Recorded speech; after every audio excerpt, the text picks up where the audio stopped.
I'm working on the project to photograph the 21 highest mountains in Germany. The next one on the list is the 90th, and that is called Hoher Ifen. Actually, I am looking through Austria, across Austria to Hoher Ifen, and that's why I borrowed this little body from my husband. The mountain has a very interesting shape. It's like a wall, really. The valley is shaped by the trees as if they were tiles in the foreground. I just simply love how everything is still covered in snow. Clouds are already gathering and I know there will be showers. I think I will call it a day. Stay tuned and let's see tomorrow. So the last few days it was raining over and over again, and even this morning it was completely overcast with some rain, and theoretically we should have only some puffy clouds by sunset, but the sky looks otherwise, so we might have some showers. Hopefully it will not be serious.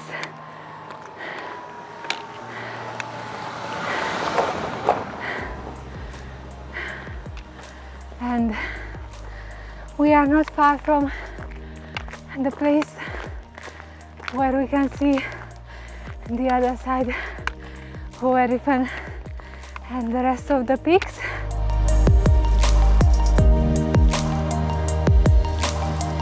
Luckily, the curfew was also lifted and we were no longer restricted to day travel anymore, which meant we could drive to our location for sunrise.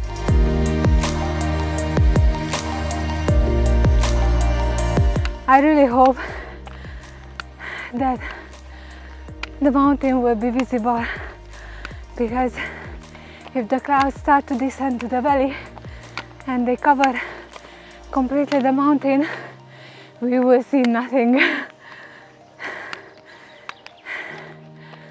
It's always challenging and it's tricky to plan a hike, especially when you go to the high Alps. If the road or the climb is too difficult, you might not get there for sunrise, and it might be dangerous to climb down the mountain in the dark.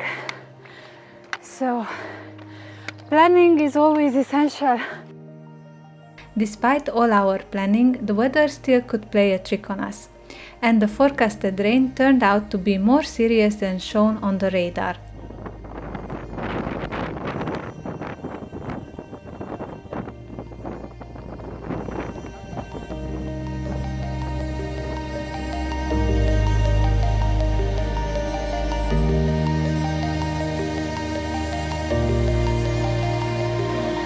We arrived to the place from where last time I photographed Hoher Ifen, but we took some shelter at the feet of these giant trees, because it's raining and it's windy, and the trees catch well both rain and wind, and they offer a good shelter. The mountain peak is not visible. Hoher Ifen is covered by the clouds. I mean, only the peak. Some part of it is still visible, but not entirely. The sun is still up. We are waiting for sunset. Let's see if we have anything, some beautiful light, some beautiful sky, some colorful sky, and if the peak will be visible. So far, it's not looking good. As the clouds were breaking, I managed to get a glimpse of the top, and I quickly grabbed the camera to catch the moment, but the whole scenery was grey and dull.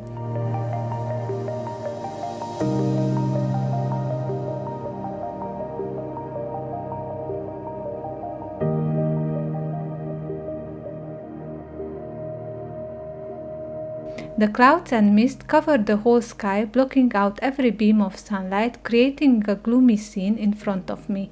All hope for a good sunset seemed to be fading away, with rain rolling in over and over again.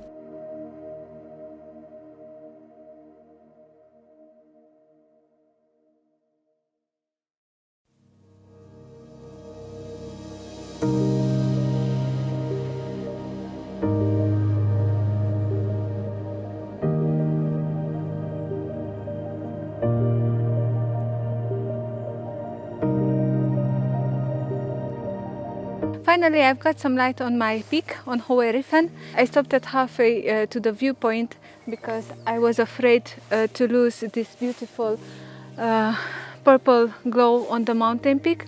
But I'm running because if you look on the other side, the sky is exploding in amazing colors, and I am hoping that those colors will reach Hohe Riffen as well.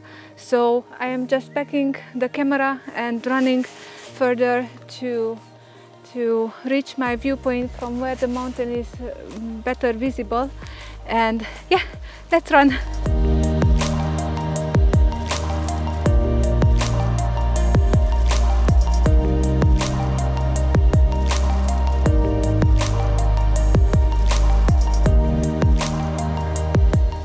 What a gorgeous morning, ladies and gentlemen. It was fantastic, as long as it lasted 10 minutes. But all our efforts paid out. We had barely any sleep last night. Greg didn't have any. I had about half an hour. We woke up at midnight because the road to here by car was almost 2 hours and a half. Then we had about an hour for hike to this spot. We didn't make it.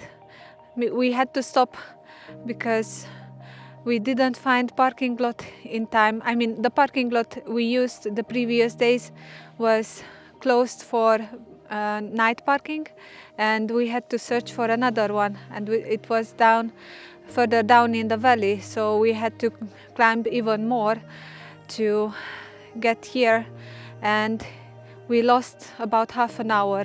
So if we didn't lose that time, we would have made it to this point by the time the sky exploded. We had miserable weather the last few days, and I was constantly monitoring the weather forecast to see when there is some clearing between two huge clouds covering the whole area. On the radar imagery, I saw that the clouds were moving in from south, and I was hoping that there will be a break on the horizon and the sun will light up the sky. The sun popped up and had just a big enough slit between the horizon and the clouds to illuminate the mountains. In this image, the sunlight hit the mountain peak head-on, painting it pink and purple, with the snow reflecting and intensifying the glow. After the disappointment of the last days, my resolve finally paid off. I got the alpenglow I was so desperate for, after not getting any light on any of the previous peaks either. As the sun was getting higher, the light moved from the mountain over to the sky, coloring it the same glowing pink and purple.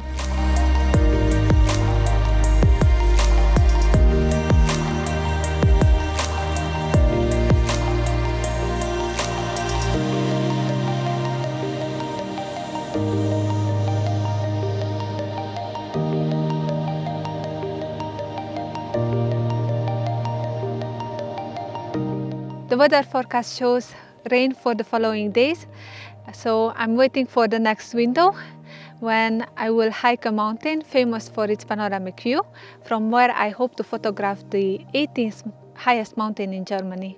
So stay tuned and see you next time. Bye!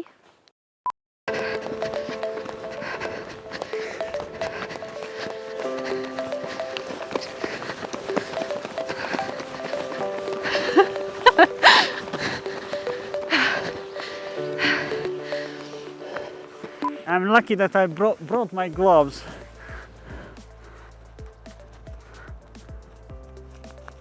I brought half of my gloves. This is your half of your gloves. That's At awesome. at least one hand is protected now. Okay. So, one I hand d- one, the other one in the pocket. I did a great job packing again. Yes, you did. Okay. Oh, my mountain, don't go away. Stay where you are. I need to catch you. Oh, it's visible, it's visible.